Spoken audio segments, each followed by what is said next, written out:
आइए ले चलें हम आपको एक नई दुनिया में। आइए ले चलें हम आपको तारों की दुनिया में।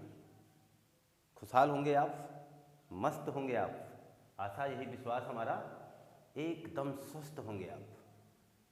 आप स्वस्थ हैं, आप मस्त हैं और आप बहुत ही मेहनत से अपनी पढ़ाई को अंजाम दे रहे हैं। ऐसी अभिलाषा और यही महत्वाकांक्षा हमारी है कि आप लगातार अनवरत रूप से हमारे साथ मिलकर अपनी तैयारी को बेहतर से बेहतर कर पाए। हम किसी एक भी पहलू को आपके सामने से जाने नहीं देंगे। मैंने आपसे जो भी वादा किया है मैं उस वादों पर खरा उतरूंगा। इसलिए मैं बार बार आपसे निवेदन प्रयासरत हमेशा ये बात किया करता हूँ कि आप लगे रहें विश्वास के साथ। सौरमंडल पार्ट 2 की सीरीज आपके सामने आ चुकी है। सौरमंडल पार्ट 1 आपने देख लिया होगा। सौरमंडल कह देने से केवल सूर्य के दायरे की बात नहीं हो रही है, सूर्य से रिलेटिव हर उन चीज़ों की बात होगी। और आज की जो महत्वपूर्ण टॉपिक है तारों का जीवन चक्र, ये जो हमने लिख रखा है, इसलिए मैंने कहा कि आज आपकी उदासी को त्याग दो। आपके आज चेहरे पर मुस्कान ना आ जाए तो कहिएगा।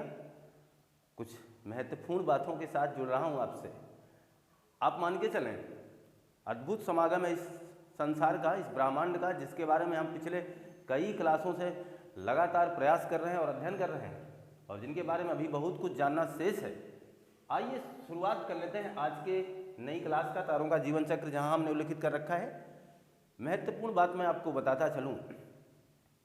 जहां हम सूर्य की बात करते हैं, सूर्य एक तारा है। सूर्य एक तारा है, वह जीवन हमारा है। सूर्य से ही हम प्रकाशित हैं, सूर्य से हमें ऊर्जा है। सूर्य अगर इस धरती से अपना प्रकाश हटा लेगा तो मान के चलना बहुत ही चंद समय में ये धरती पूरी तरीके से बर्फ बन जाएगी और आप इससे अनुमान लगा सकते हैं कि हमारा जीवन संभव नहीं है। इसलिए हमने कहा कि सूर्य हमारे लिए इस कदर महत्वपूर्ण है, केवल प्रकाश ही नहीं दे रहा वो। आप ये मान के चलें सूर्य के बदौलत ही आप जिंदा हैं। और आपको पता है विज्ञान में सूर्य से ही हमें विटामिन डी की सर्वाधिक मात्रा प्राप्त होती है। यहाँ तक की बातें आपको क्लियर हैं। मैं आपसे जहाँ मुखातिब हूँ इसी तारों में, यानी इनकी दुनिया में आपको ले चलता हूँ। ये जो तारे हैं, जो स्टार हैं, जो आपको चमकते हुए दिखाई देते हैं, हमारे कवियों ने, हिंदी फिल्मी गानों ने, हिंदी फिल्मी जगत में धूम मचाने वाले गानों ने और उन कवियों ने, उन लेखकों ने क्या लिख डाला। उन्होंने कहा तारों सा चमकता गहना हो। और अद्भुत तो तब लगा मुझे जब हम बहुत ही पुराना हिंदी गाना सुन रहे थे और बहुत ही खूबसूरत, अगर आसमां तक मेरे हाथ जाते तो कदमों में तेरे सितारे बिछाते। सोचना जरा, एक बात समझो, आप गाने पर टिके रहिएगा। ये आपका सूर्य है और ये आपकी पृथ्वी है। ऐसा इसलिए बना रहा हूं क्योंकि बहुत बड़ी चीज आपके सामने रख रहा हूं। 13,92,000 किलोमीटर व्यास है सूर्य का। आप सोचो, या यूं कह लें कि 13,92,000 किलोमीटर बड़ा है इसका व्यास सूर्य का है। इतना बड़ा सूर्य है, इतना बड़ा सूर्य है, अद्भुत है ना, जो हमारी पृथ्वी का 13 लाख गुना बड़ा है। 13 लाख गुना बड़ा है। सोचो जरा, आप पृथ्वी के इस छोर से उस छोर की कल्पना नहीं कर पाते हो। आप कभी ये अनुमान अपने मस्तिष्क से आपने कभी पूछा कि क्या मैं इस पूरी धरती का भ्रमण अपने इस जीवन काल में कर सकता हूँ? तो आपके मस्तिष्क ने, मुझे लगता है, आपको जवाब दिया होगा, नहीं, ये संभव नहीं है। कोई ऐसा व्यक्ति नहीं होगा जिसने धरती के हर हिस्से को टच किया हो या हर जिले में चला गया हो। ऐसे सोच लो, कोई ऐसा व्यक्ति नहीं होगा, बहुत ही मुश्किल है। तो इतनी बड़ी तो धरती है, इतनी विशाल धरती है और उससे 13 लाख गुना बड़ा ये सूर्य एक तारा है। सूर्य को एक तारा मान लो क्योंकि तारा ही चल रहा है। और अभी हम अगर इसे तारा ही कहते रहें, जिसे हम सूर्य कह रहे हैं, तो ज़्यादा बेहतर समझ पाएंगे हम लोग। तो 13 लाख गुना बड़ा एक तारा है जो हमारे धरती के सबसे समीप है, जिससे हम प्रकाशित हैं, जिससे हमारा जीवन है। और ये पृथ्वी इतनी छोटी है, ये मान के चलें। और हमने इस बात का जिक्र वहाँ किया भी था कि 28 गुना गुरुत्वाकर्षण ज़्यादा है इस तारे पर पृथ्वी से। अगर यहाँ पर आप मान के चलो 10 किलोग्राम के हैं, तो सूर्य पर अगर आपको पहुँचा दिया जाए, जो कि संभव नहीं है, 280 किलोग्राम के हो जाएंगे। सूर्य पर जा पाना संभव नहीं है, सूर्य पर आपका एक भी कदम पहुँच जाए ये मुश्किल बात है। क्योंकि मैं बता रहा हूँ, सूर्य से 22,00,000 किलोमीटर की दूरी पर अगर आप हैं तो उसे पलायन एरिया माना जाएगा, या पलायन वेग कह सकते हैं, पलायन एरिया। अर्थात कोई भी पिंड, हम क्या, इस संसार का कोई भी पिंड ना इस सूर्य के इतना करीब अगर पहुंच जाए, यानी 22,22,000 किलोमीटर सूर्य अब भी दूर रहे, इतनी दूरी पर अगर कोई व्यक्ति, कोई पिंड, कोई वस्तु पहुंच जाएगी तो उसका जलना तय है। तो आप तो इनके करीब ही नहीं जा सकते हो, आप इनके करीब पहुंच ही नहीं सकते हो। सोचने वाली बात है कि हमारे लेखक ने, हमारे कवि ने कितना ज़्यादा अतिशयोक्ति किया है, कितनी बड़ी बातों को हमारे सामने लाने का प्रयास किया है कि अगर आसमां तक मेरे हाथ जाते, आप सोचो हाथ चले भी जाएं तो यहाँ तो जल जाएंगे,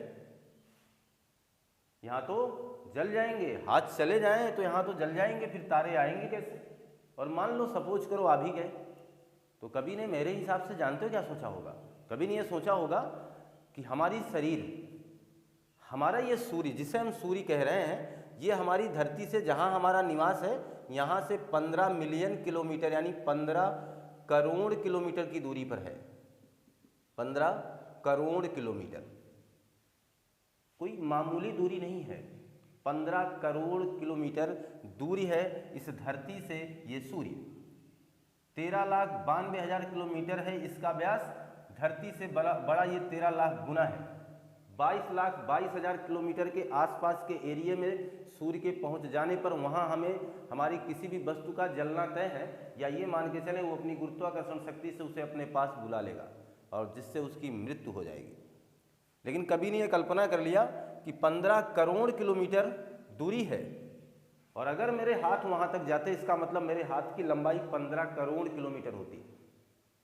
अब आप जरा सोचो, 15 करोड़ किलोमीटर अगर मेरे हाथ की लंबाई होती तो हमारी शरीर कैसी होती? बहुत बड़ी शरीर। तो संभव था तारों को उठा लाते, क्योंकि तारे इतने विशालकाय हैं कि जिसका कुछ कह जाना ठीक नहीं है। तो हम इसी संसार में हैं, इसी तारों की दुनिया में, यानी तारों के इस ब्रह्मांड में, तारों से भरे इस संसार में टहल रहे हैं। मैं मान के चलता हूं कि आपकी शुरुआत बेहतर हुई है। आपने कुछ महत्वपूर्ण प्रश्नों को अपने मन मस्तिष्क में सजाने का प्रयास कर लिया होगा। आपने अपनी कक्षा का लिंक वहां से जोड़ लिया होगा, जो पिछले क्रम में आपसे छूट करके चले आए हैं। तो हमने ये जो महत्वपूर्ण बात अभी आपके सामने शेयर की, वो आपके साथ इसलिए शेयर की क्योंकि सूर्य से संबंधित महत्वपूर्ण बातों का जिक्र करना ही करना था। अब हम बात करते हैं कुछ महत्वपूर्ण बातों का आगे। जैसे अब हमने लिखा है तारों का जीवन चक्र, क्लियर है, तारों का अपना एक जीवन चक्र है, तारों का अपना एक रेगुलेशन है। जीवन चक्र का मतलब क्या हुआ कि तारे बनते कैसे हैं, उनका बनना बिगड़ना क्या है, और इन बातों का प्रमाण किसने दिया, ऐसी महत्वपूर्ण जानकारियां हमें जरूरी है लेना। जरा ध्यान दें, कुछ बातें तो हम आपके सामने कर ही चुके हैं। इस तरीके के छोटे छोटे बादलों को मैं आपके सामने ला दे रहा हूँ। ये बादल हैं काफ़ी घने और गैस के पुंज हैं, बहुत ही ऊंचाई पर हैं, और ये बादल बहुत ही दिनों से, ये हम मामूली बात नहीं कर रहे हैं, ये छोटी सी प्रक्रिया नहीं कि मैंने ऐसा कह दिया तो आप देखने लग जाओ, अरे कहाँ, ऐसा तो कहीं हो नहीं रहा है। भाई ये लाखों वर्षों की बात है, लाखों वर्ष, करोड़ों वर्ष लग जाते हैं प्रक्रिया होने में।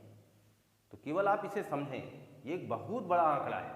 हमारी तरह 50-60 साल का जीवन इन तारों का नहीं है, ये अरबों खरबों वर्ष जीने आते हैं। इनका जीवन चक्र तो बस हमारे कहने का मात्र है, ये जीवन नहीं महाजीवन है। हम लोगों के इसके जीवन का मुझे लगता है कि एक 10 वाला हिस्सा भी मिल जाए तो हम काफ़ी जी जाएंगे। करोड़ों वर्ष जीने आए हैं, अरबों वर्ष जी कर चले जाएंगे, और ये जब जाएंगे तो पूरी सृष्टि का विनाश हो जाएगा।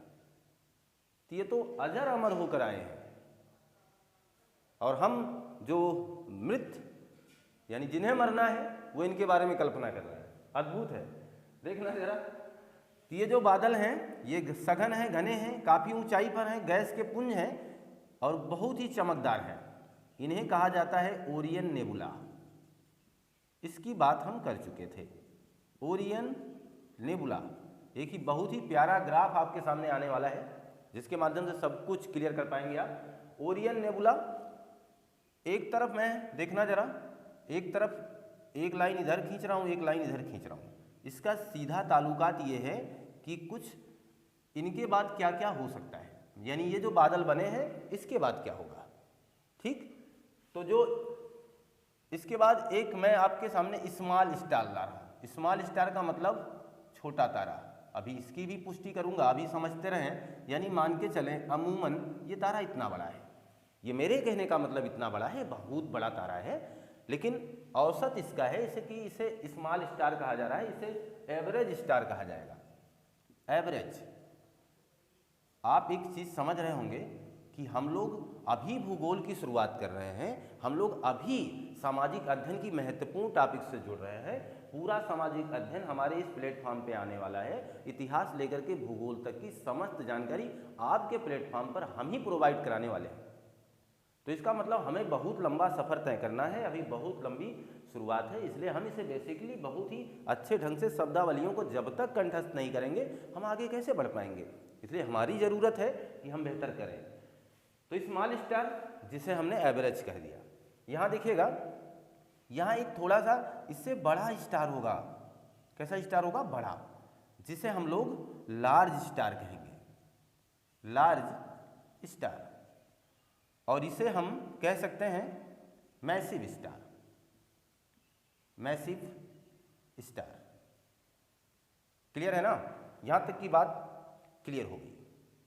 अब जरा ध्यान देना, यानी जब ओरियन नेबुला होगा तो दो प्रकार के पैमाने आपके सामने आ सकते हैं। अगर वो ओरियन नेबुला काफी विशाल का है तो वो हो सकता है लार्ज स्टार बना दे, यानी मैसिव तारा बना दे। ठीक है। और अगर ये ओरियन नेबुला उतना बड़ा नहीं है, यानी इसका समूह उतना बड़ा नहीं था, हो सकता है इसने छोटा तारा बना दिया हो, यानी स्मॉल स्टार बना दिया गया हो, एवरेज स्टार बनाया हो। ठीक है, जिसे नॉर्मल तारा कह सकते हैं आप। क्लियर यहाँ तक की बातें? और अगर ऐसा हो गया, ये करोड़ों वर्षों का एक लंबा सा सफर है। आपका सूर्य 10⁻11 मिलियन वर्ष जीवित रहने के लिए इस ब्रह्मांड में स्थित है। जिसने अभी अपने जीवन का आधा सफर ही तय किया है, उसे अभी आधा सफर तय करना है। सोचो, पता नहीं कितनी संस्कृतियां यहाँ मिट जाएंगी, पता नहीं कितने जीवन चक्र यहाँ से होकर गुजर जाएंगे, वो हमारी कल्पना के बहुत परे हैं। ऐसे लोग या ऐसी चीज़ें जो इस सृष्टि में हैं, हम इनके विनाश की दूर दूर तक कल्पना नहीं कर सकते हैं। हम केवल कह सकते हैं आने वाले भविष्य में सूर्य नहीं होगा। अरे मेरे भैया, तो हम जैसे पता नहीं कितने लोग इस धरातल से सफ़र करके चले गए होंगे। वो बहुत लंबा दौर है, बहुत बड़ी कहानी है। आगे समझें, एक बहुत लंबे सफ़र के बाद, यानी करोड़ों वर्षों के बीत जाने के बाद, ये स्मॉल स्टार एक रेड जाइंट में बदलेगा। यानी हम इसे रेड जाइंट बोलेंगे, रेड जाइंट में बदल जाएगा। रेड जाइंट का मतलब हो गया लाल दानव। ये लाल ग्रह हो जाएगा, लाल तरीके का इसका रंग हो जाएगा। हम इसे लाल दानव भी कहेंगे। किस में बदल जाएगा? लाल दानव। इसका मतलब ये हुआ कि अब यहाँ से खतरनाक विकिरण आएंगे, वो खूबसूरत वाली नहीं। अब ये और भी हानिकारक होगा। जहाँ हमारा स्मॉल स्टार, जहाँ हमारा एवरेज स्टार, जहाँ हमारा लार्ज स्टार वाकई में हल्का सफ़ेद सा प्रकाश लिए हुए कुछ नीले रंग की प्रकाश किरणों को हमारे पास भेज रहे थे, वो अब लाल हो चुके हैं और काफ़ी खतरनाक हो चुके हैं। ये लाल दानव कहलाएंगे। इनसे अब आपको कोई प्रकाश मिलने वाला नहीं है, इनसे अब आपको लाभ पहुंचने वाला नहीं है। क्लियर बात हमारी समझ रहे हैं? और ये अपने आसपास के पिंडों को अपनी गुरुत्वाकर्षण शक्ति की वजह से अपनी तरफ खींचना शुरू कर देंगे, यानी अपने तरफ बुलाना शुरू कर देंगे। खतरनाक स्थिति ब्रह्मांड में होनी शुरू हो चुकी है। लगे रहें हमारे साथ, बने रहें हमारे साथ। तो लाल दानों की बात, रेड जियंट बनेगा। एक बहुत ही लंबे सफ़र के बाद ऐसा होगा। तारा अभी जवान है, तारा अभी जवान है और तारा अभी वयस्क अवस्था में पहुंच चुका है। यानी हम आप जब युवा होते हैं, हम आप बचपन से लेकर के युवा तक का जो भी हमारा सफ़र है, हमने कहीं यहाँ बचपन का जिक्र वाकई में नहीं किया, लेकिन सच पूछो ये तारे का एक बचपन होता है। वो काफ़ी छोटा होगा, बिल्कुल आपको नीला दिखाई देगा। धीरे धीरे उसका प्रकाश थोड़ा सा सफ़ेद होने लगेगा, यानी अवस्था बढ़ने लगेगी और कुछ समय बाद वो नीले और श्वेत प्रकाश की भांति आपके सामने युवा होकर के हाजिर हो जाएगा। और ये युवा चक्र है, करोड़ों वर्ष का होगा। आपकी तरह 10 साल का युवा वर्ष नहीं है कि आप यहाँ कब जवान हुए पता ही नहीं चला, आगे बुढ़ापा आ गई। वो खतरनाक समस्या हम लोगों के साथ है, क्योंकि हम जब तक सोचते हैं कि आज हम बड़े हो रहे हैं, बचपन है, तो जवानी के चक्कर में भागते हैं और ये जवानी कब निकल जाती है पता ही नहीं चलता, है कि नहीं है। तो ये चीज़ें यहाँ है कि लाल दानव जब बनेगा, ये वयस्क अवस्था है। वयस्क का मतलब अब इनके पास कुछ सोचने की ज़रूरत नहीं है। अब हमारी तरह पैसा कमा लो, उनकी तरह पैसा कमा लो, वो पैसा कमा लें, ये कर लो, भर लो, घर भर लो, ये कर दो। अरे यार पलायन करना है, क्या क्या करोगे। समझने वाली बात है, बहरहाल चलने दो। तो जीवन है, जीवन से जोड़ करके देखेंगे तो सब कुछ हमारा बेकार चला जाएगा। स्मॉल स्टार लाल दानव रेड जियंट बन चुका है। आगे देखेंगे हम आप। अब देखिएगा जो आगे हम कर रहे हैं, थोड़ा सा ये चक्र बढ़ जाएगा, यानी काफ़ी लंबा, फिर करोड़ों वर्ष मिलाइए। इसके बाद जब ये आगे जाएगा, अब देखना मैंने इसको, अब मैं डिजिटल बोर्ड के साथ नहीं, लेकिन फिर भी मैंने कोशिश है कि आप समझ जाएं। ब्लास्ट हो गया भाई, क्या हो गया? ब्लास्ट, जिसे हम प्लैनेटरी नेबुला कहेंगे। ब्लास्ट हो गया, आप इतने से काम चला लो। तारा दग गया है, तारे में ब्लास्ट हो गया है। आप कहोगे सर ऐसा क्यों हो गया? ऐसा इसलिए होता है, उस बात को भी समझ लो, ब्लास्ट क्यों होता है। आप इतनी बात तो जानकार हैं इस बारे में, तो आपको बिल्कुल बताने की आवश्यकता नहीं रही, क्योंकि हम बता चुके हैं। हाइड्रोजन और हीलियम की मात्रा आपको बता दिया हमने। एक तो है 71% और एक की मात्रा है 21%। आपके सूर्य तारे में हमने ये जिक्र किया। हैसबेथ नाम के एक वैज्ञानिक ने कहा कि हाइड्रोजन के 4 नाभिक मिलकर के हीलियम का एक नाभिक बनाते हैं, अतः नाभिकीय संलयन की क्रिया होती है। ये क्रिया लगातार हो रही है, अतः किसी भी शरीर की काया मेंटेन बनी रहेगी अगर क्रिया लगातार किसी अनवरत रूप से किसी बेहतर काम को अंजाम दे रही है तो। और शायद वो हो रहा था, शायद वो प्रक्रिया चल रही थी, अच्छे ढंग से चल रही थी। यहाँ तक तो वयस्क अवस्था में आने के बाद होता क्या है, जो बीच का हाइड्रोजन है वो धीरे धीरे अपने अस्तित्व को खोने लगता है, परंतु किनारे हीलियम का बनना जारी रहता है। आप ये कह लो कि जैसे जैसे अवस्था जाती है ना हमारे अंदर, वैसे इनके अंदर अवस्था के साथ साथ विभिन्न प्रकार के क्रियाकलापों में परिवर्तन आने शुरू हो जाते हैं। और ये परिवर्तन इतने खतरनाक हो जाएंगे, आप मान के चलो कि इनमें ब्लास्ट तक की नौबत आ जाएगी। वो इसलिए क्योंकि जब हाइड्रोजन खत्म होगा तो अंदर की ग्रेविटी बढ़ेगी और अचानक वो फोर्स के साथ ब्लास्ट कर जाएगा। और जब ये तारा दग जाएगा, जब ये तारा ब्लास्ट कर जाएगा, उसके बाद उसके ठीक बाद देखना दो प्रकार की घटना क्या, अभी फिलहाल एक ही प्रकार की घटना यहाँ समझ रहे हैं हम लोग। एक इस तरीके का छोटा सा तारा बन जाएगा, बाकी सारी चीज़ें बिखर जाएंगी और ये बिल्कुल श्वेत होगा। कैसा होगा? श्वेत तारा। लेकिन अब ये किसी काम का नहीं है, ये किसी काम का अब नहीं रहा। तो यहाँ देखना, जैसे हम लोग कहते हैं मुट्ठी बांधे आए थे और हाथ पसारे जाएंगे, वैसा यहाँ भी है। नीला बनकर आए थे, श्वेत होकर जाएंगे, यानी ऊर्जा मुक्त करके चले जाएंगे इस संसार से।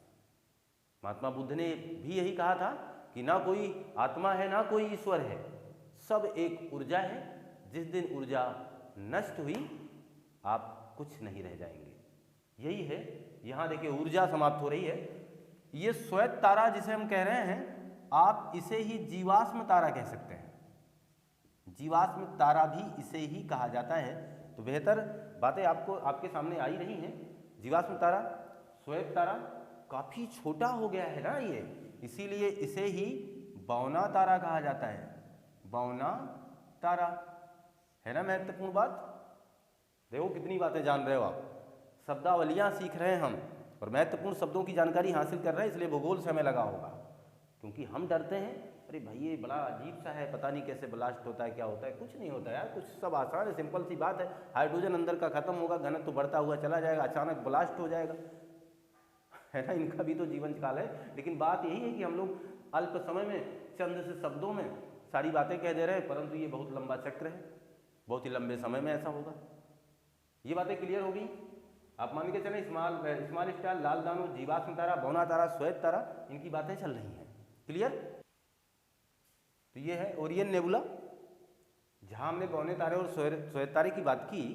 अब क्लियर मान के चलें कि ओरियन नेबुला, ओरियन नेबुला से जरूरी नहीं कि स्मॉल स्टार बने।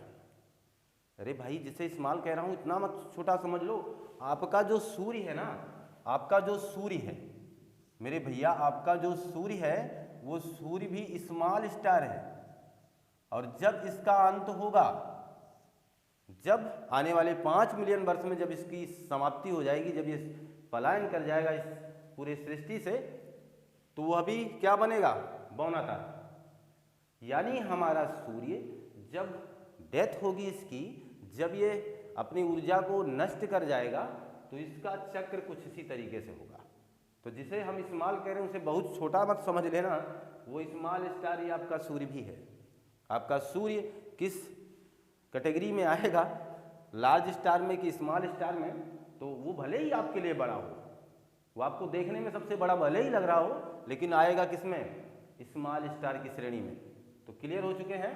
अब लार्ज की बात करें, बहुत ही बड़ा ओरियन नेबुला ने बहुत बड़े तारे को जन्म दिया। मैसिव स्टार आ चुका है आपके सामने, एक नीले रंग के प्रकाश में प्रकाशित हो चुका है। नीला और सफ़ेद होगा, लेकिन काफ़ी कुछ बेहतर होगा। वो सफ़ेद नहीं, वो श्वेत नहीं कि पूरी तरीके से ऊर्जा विहीन हो। देखना, तो पुनः वही चक्र आगे बढ़ेगा। यहाँ ये रेड लार्ज स्टार था, अब आगे देखिएगा थोड़ा सा इससे बड़ा बनाऊंगा और हम इसे कहेंगे रेड सुपर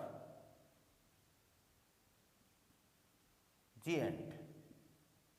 यानी अब मान के चलो ये भीषण दानव है ना, उससे बड़ा है ना। जैसे वो लाल दानव है, ये भी लाल दानव है, लेकिन ये सुपर महाराक्षस है, बहुत बड़ा है। ये आसपास के पिंडों को अपनी तरफ खींच लेगा और उन्हें अपने साथ मृत्यु की गोद में सुला देगा। खतरनाक है ये। तो रेड सुपर जिएंट में बदलेगा।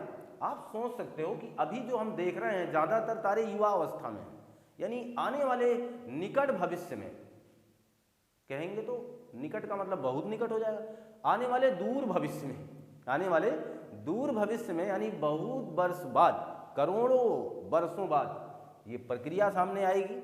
बहुत लंबा सफर है, जाने दीजिए, उनसे कोई मतलब नहीं, हमारा केवल काम है इस चक्र को जान लेना। तो रेड सुपर जिएंट में बदलेगा, यानी ये बहुत बड़ा लाल दानव बनेगा। इसके बाद देखिएगा, अब फिर यहाँ भी यही प्रक्रिया होगी, एक विस्फोट होगा, बड़ा सा विस्फोट। और बड़ा सा विस्फोट हुआ, देखना, इसे ही हमने कहा भी था सुपर नोवा, सुपरनोवा ब्लास्ट। क्लियर? सुपर नोवा विस्फोट। अब ये जो शब्दावली आपके सामने आ रही है, अगर इनसे बेहतर आप परिचित रहेंगे तो बहुत कुछ आप सीखेंगे। यानी ये विस्फोट हो चुका है, इस बात को ध्यान दें, ब्लास्ट हो गया है, यही चीज, यानी ऊर्जा मुक्त हो रही है, निकल रही है। ब्लास्ट होने के बाद देखिए इससे ऊर्जा निकल रही है, बाहर जा रही है। जब ऊर्जा चली जाएगी तो इनके भी चक्र में परिवर्तन आ जाएगा। एक तो कुछ इस प्रकार का होल बनेगा, इस प्रकार का, जिसे हम ब्लैक होल कहेंगे। सुनते जाइएगा, ब्लैक होल पूरी तरीके से अदृश्य होगा। अदृश्य का मतलब कोई भी पिंड गलती से इसके एरिया के आसपास चला जाएगा तो ये पूरी तरीके से इस होल के अंदर चला जाएगा। ऐसी संरचना है अंतरिक्ष में, बहुत ही कठिन कहानी है अंतरिक्ष की। आए दिन कोई ना कोई पिंड इस ब्रह्मांड से गायब हो जाते हैं और वैज्ञानिक को पता नहीं चलता। उससे अनुमान लगाया जाता है कहीं ना कहीं ब्लैक होल है जो इन सब चीज़ों को निगल ले रहा है। यानी एक ऐसा तारा था जिसमें सुपरनोवा ब्लास्ट हुआ होगा, वो जाकर के ब्लैक होल बन गया होगा। तो ब्लैक होल बार बार आप सुनते होंगे, ब्लैक होल, ये क्या है? अभी आपके सामने है, ये है क्या? सुपरनोवा विस्फोट एक बहुत बड़े तारे में ब्लास्ट हुआ है, उसका अंत हुआ है, अब वो अदृश्य हो चुका है, लेकिन उसके पास बहुत ही ज़्यादा ग्रेविटी है। वो अपनी गुरुत्वाकर्षण शक्ति से अपने आसपास भ्रमण करने वाले किसी भी पिंड को छोड़ेगा नहीं, अपने अंदर लेकर चला जाएगा। क्लियर है? तो ये ब्लैक होल यानी अदृश्य होने के बाद ये ब्लैक होल में कोई भी पिंड जा सकता है, समाहित हो सकता है। एक और महत्वपूर्ण बात करें, ऐसा होने के साथ साथ जब इतना बड़ा ब्लास्ट होता है ना, जैसे यहाँ तो बहुत बड़ा ब्लास्ट नहीं था लेकिन ये बहुत बड़ा ब्लास्ट है, जब ऐसा होगा तो एक बात और यहाँ होती है। बात वह है कि यहाँ न्यूट्रॉन तारे बनते हैं। न्यूट्रॉन तारे यानी इसका मतलब क्या है? न्यूट्रॉन तारों का मतलब क्या हुआ? यानी इन स्टार का मतलब क्या हुआ कि न्यूट्रॉन तारे की बात क्यों कर रहे हैं? क्या हुआ इन तारों से? तो इलेक्ट्रॉन नष्ट हो गए हैं। विस्फोट होने के बाद इलेक्ट्रॉन चले गए हैं, प्रोटॉन चले गए हैं, बचा केवल क्या है? न्यूट्रॉन। तो कुछ ऐसे बिखर जाएंगे, कुछ टुकड़े इधर से उधर चले जाएंगे और अंतरिक्ष में घूमने लगेंगे। इनमें केवल न्यूट्रॉन होगा, इन्हें न्यूट्रॉन तारे बोलेंगे हम। क्लियर है? तो सुपरनोवा विस्फोट होने के बाद दो स्थितियां आपके सामने प्रदर्शित हुई। एक तो न्यूट्रॉन तारों का जन्म हो गया और एक तो आपके सामने एक बहुत बड़े अदृश्य ब्लैक होल का जन्म हुआ है। तो मैं मान के चलूं कि आपको ये चक्र बेहतर ढंग से समझ में आ रहा होगा, कोई डाउट नहीं है मेरे भाइयों, मेरे दोस्तों। ओरियन नेबुला की बात हमने की है। ओरियन नेबुला एक इस प्रकार का एक गैसीय बादलों का पुंज है जो बहुत ही लंबे चक्र के बाद उससे दो प्रकार की घटनाएं संभवतः होती हैं। एक तो स्मॉल स्टार बनता है जिसे एवरेज कहते हैं, उनका चक्र मैंने इस तरीके से बना दिया। एक तो लार्ज स्टार बन सकता है जिसका चक्र मैंने इस तरीके से बता दिया। इसमें महत्वपूर्ण शब्दावलियों को आपके साथ जोड़ने का प्रयास हमारा रहा और मेरा मानना है कि आपने इस प्रयास को सफल बनाने में कोई कोर कसर नहीं छोड़ी होगी, क्योंकि आपने इसे बहुत ही अच्छे ढंग से सुनने का भी प्रयास किया होगा, ये मेरी उम्मीद है। अब आपको एक महत्वपूर्ण बात बताऊं, ये जो तर्क अभी तक हम देते रहे हैं, ये जो तर्क अभी तक हम बता रहे हैं, इसके बारे में महत्वपूर्ण वर्णन करने वाले वैज्ञानिक कौन थे? किसने इन बातों को बताया? किसने इतने अच्छे ढंग से ग्राफ को आपके सामने लाने का प्रयास किया? इतने बड़े चक्र को कौन वैज्ञानिक सोच सकता है? आप सोचो, ये लोग अद्भुत होंगे जो करोड़ों अरबों वर्ष की कल्पना कर लेते हैं और उन कल्पनाओं को सिद्ध करके चले जाते हैं। आपने भारतीय मूल के एक अमेरिकन वैज्ञानिक का नाम सुना होगा जिनका नाम है चंद्रशेखर। भारतीय मूल के, आप कह लो भारतीय, क्योंकि भारत वाले कहने में चूकते नहीं हैं। चंद्रशेखर भारतीय मूल के थे लेकिन अमेरिकन यानी नासा में काम करते थे यहाँ के, वर्क वहाँ का, लेकिन फिर भी भारतीय हैं तो सलाम इन्हें, नमन इन्हें, सैल्यूट इन्हें अपने यूट्यूब चैनल से, क्योंकि आपके वर्क बहुत ही बेहतरीन है। आशा है आपने अपने देश के गौरव को बढ़ाने का काम किया है। क्या बात है चंद्रशेखर सर, आपने क्या कर दिया? चंद्रशेखर सीमा बना दिया। आज इस सीमा को दुनिया जानती है। एक बार की बात है कि लक्ष्मण जी ने लक्ष्मण रेखा बना दी थी, आपको पता है, और मेरे चंद्रशेखर जी ने चंद्रशेखर सीमा बना दी, जिसकी पूरी दुनिया कायल है। उस लक्ष्मण रेखा का रावण कायल था और आज पूरी दुनिया इसकी कायल है, इस चंद्रशेखर सीमा की कायल है। चंद्रशेखर जी ने कहा क्या? इन्होंने कहा यदि किसी भी पिंड का यानी किसी तारे का द्रव्यमान 1 यही याद करना है आपको, ये इनकी सीमा है। यहाँ मैं लिख दे रहा हूँ उनके आगे 1.4 m, ये द्रव्यमान है इसका, से कम हो गया, सुन रहे हैं ना आप? अगर इससे कम हुआ तो वो बनेगा स्मॉल स्टार, वो बनेगा बौना तारा। है ना मजेदार बात? यानी किसी भी तारे का द्रव्यमान ने अगर इससे कम हुआ, उन्होंने कहा कि सूर्य का उन्होंने एक मानक बनाया, सूर्य ही सबसे करीब था और सूर्य का ही द्रव्यमान इन्हें निकालना था, या उस हिसाब से उन्होंने देखा कि सूर्य आपकी पृथ्वी से इतना गुना बड़ा है। तो इनका मानना था कि अगर सूर्य के द्रव्यमान से कम और सूर्य के द्रव्यमान के बराबर, क्लियर है ना, इन्होंने यही बात बोली कि सूर्य के द्रव्यमान से कम, भाई मेरे समझ रहे हैं ना आप, ये सूर्य है, ये सूर्य है, इसका जितना वजन है इस वजन से कम अगर हो गए या इसके बराबर आप हो गए तो आप बनेंगे स्मॉल स्टार, आपके साथ ये घटना होगी और लास्ट में आप बौना तारा बन करके इस सृष्टि से पलायन करेंगे। क्लियर है? सूर्य का द्रव्यमान 1.4 m, ये पैमाना बनाया चंद्रशेखर जी ने। आगे बात समझिएगा, और उन्होंने कहा कि अगर 1.4 m से ज्यादा द्रव्यमान हो गया तो क्या होगा, तब वो बनेगा लार्ज स्टार, यानी वजन से कम बराबर था। अब यहां ध्यान देना, ये मामला ज्यादा अगर होगा तो क्या बनेगा, लार्ज स्टार, मैसिव स्टार, ये रेड सुपर जिएंट, सुपरनोवा विस्फोट, ब्लैक होल और न्यूट्रॉन जैसी घटना आपके सामने आएगी, है ना। ये तो बात थी चंद्रशेखर सीमा की। क्लियर है? तो महत्वपूर्ण बातें आपके सामने आ चुकी हैं और आप इस महत्वपूर्ण बातों को बेहतरीन ढंग से समझ पा रहे होंगे। क्लियर है? कोई डाउट अगर हो यहाँ पर तो आप शेयर कर सकते हैं, कमेंट कर सकते हैं, पूछ सकते हैं कि क्या समस्या यहाँ पर है। मेरे हिसाब से आपको अब कोई समस्या होने वाली नहीं है, यहाँ तक की बातें क्लियर है। आप इसका स्क्रीनशॉट लीजिए। ये मान के चलें कि आपने स्क्रीनशॉट ले लिया होगा।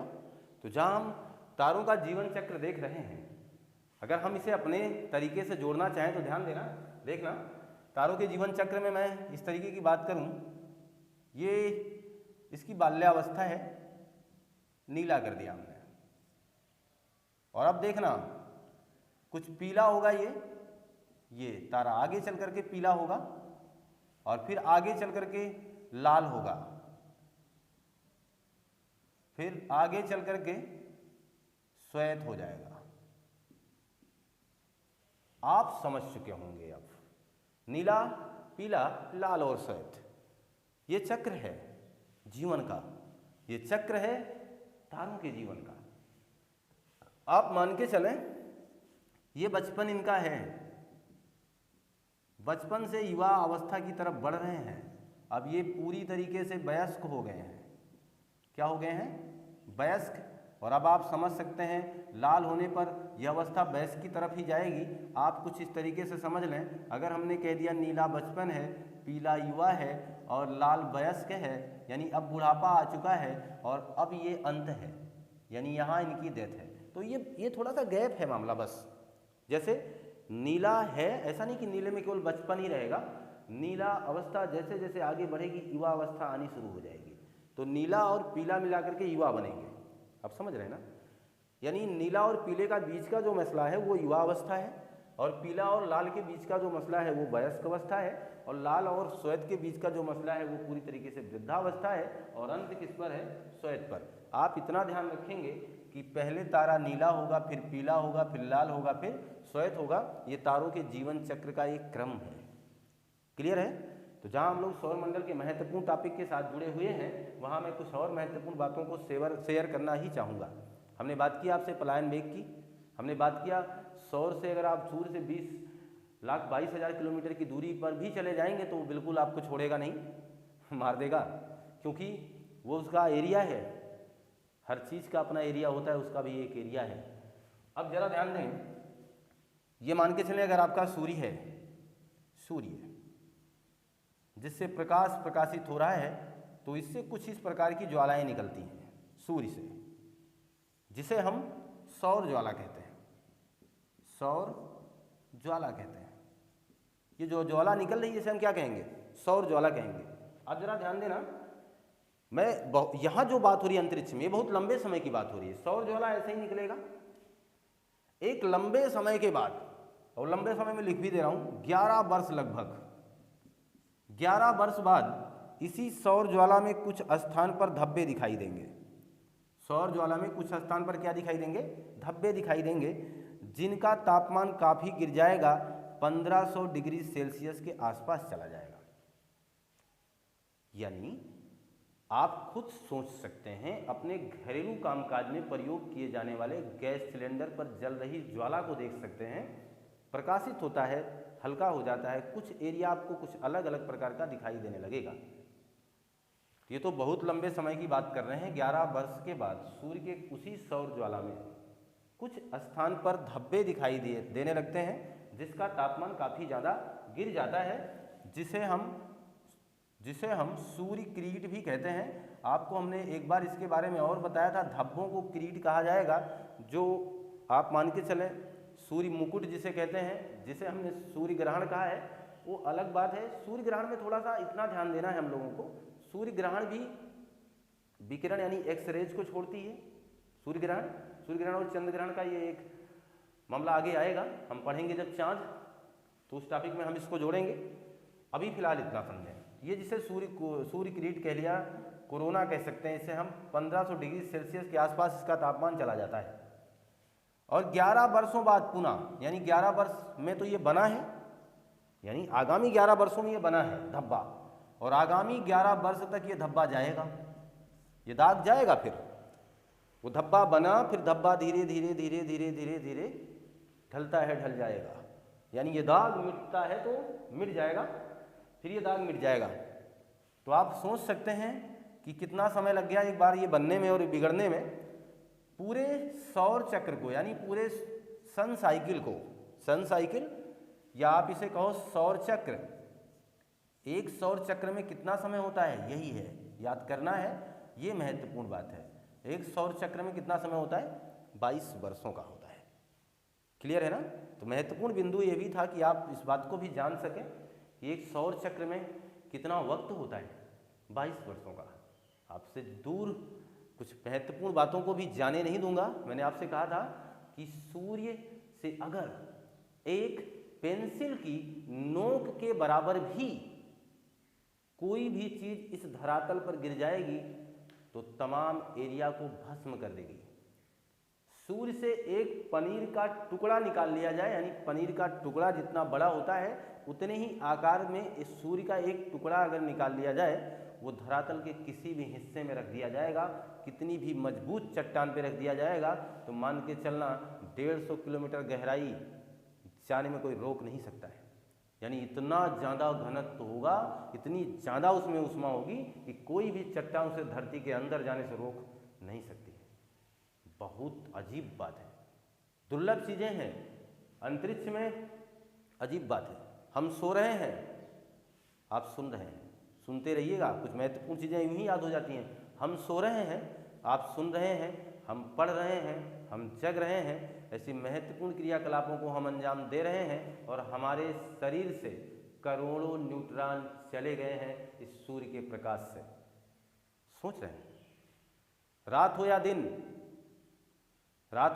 दिन, सुबह हो या शाम, सूर्य की किरणों में निकलने वाले न्यूट्रॉन हमारे शरीर से पल पल निकल जाते हैं, पल पल चले जाते हैं। इस बात को आप ध्यान देना। आपने ही कहा कि सूर्य से आने वाली पराबैंगनी किरणें हमारे लिए हानिकारक हैं, इसीलिए हमारी पृथ्वी ने अपने ऊपर अपनी सुरक्षा के लिए ओजोन परत बना रखा है, जिसे हम मनुष्य हानि पहुंचा रहे हैं, जिसे हम CFC जैसी महत्वपूर्ण खतरनाक गैसों के प्रयोग से हम अपनी ओजोन परत को हानि पहुंचा रहे हैं।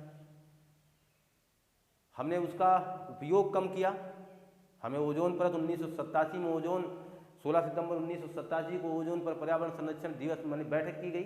16 सितंबर को ओजोन दिवस मनाते हैं हम, उस पर चर्चा हुई और कहा गया, जो कि मॉन्ट्रियल में हुआ था, और वहाँ बात ये कही गई कि हमें अब ये काम नहीं करना है, हमें CFC नहीं लाना है, हमें SCFC लाना है। जी हाँ, तो ऐसी महत्वपूर्ण घटनाओं के साथ जोड़ेंगे हम आपको आगे नेक्स्ट क्लास में, और आगे महत्वपूर्ण कक्षा के महत्वपूर्ण टॉपिकों के साथ। अभी बहुत कुछ समागम बाकी है, बहुत कुछ आना बाकी है। अभी तो आपके स्क्रीन पर पृथ्वी आना बाकी है, अभी तो मज़ेदार टॉपिकें हैं, अभी तो सिलसिला शुरू हुआ है आपके आगमन का और इनके महत्वपूर्ण जानकारियों का। हम जुड़ेंगे आपसे आगे महत्वपूर्ण कक्षा, महत्वपूर्ण टॉपिक के साथ। आप पढ़ते रहें, पढ़ाते रहें। पढ़ाना इसलिए कह रहा हूँ, किसी भी व्यक्ति को अगर अपनी जानकारी शेयर करोगे ना तो जल्दी याद होता है। महत्वपूर्ण बात है, बादाम खाओगे तो याददाश्त बढ़ती है। किसी व्यक्ति को अपनी कही हुई याद हुई चीज़ें बताओगे तो याददाश्त बढ़ती है। तो बढ़ाइए, बताइए, किसी को शेयर करिए, जानकारी बेहतर रहेगी। आपको अपने पास ना रखिए, केवल अपने आप याद ना करिए, किसी और को भी बताइए इन बातों को। और अपने चैनल के इन तमाम टॉपिकों को अगर अच्छे लग रहे हैं तो आप भी अपने दोस्तों को शेयर करिए। शेयर करने से आपका नुकसान नहीं है, मुनाफा है। मैंने अभी आपको बता दिया कि आपका दिमाग बढ़ता है। तो शेयर करिए, आपके इस टॉपिक को शेयर करिए, अपने कंटेंट को शेयर करिए, लोगों से सब्सक्राइब करवाइए, लाइक करिए, खुद करिए, पसंद करिए। आपका अगर ये चैनल है, आपका है, हमारा है, सब लोगों को मिल करके इस चैनल को आगे बढ़ाना है। तो मिलता हूँ मैं आपसे नई कक्षा में। आपका दिन शुभ हो। आपको बहुत बहुत धन्यवाद।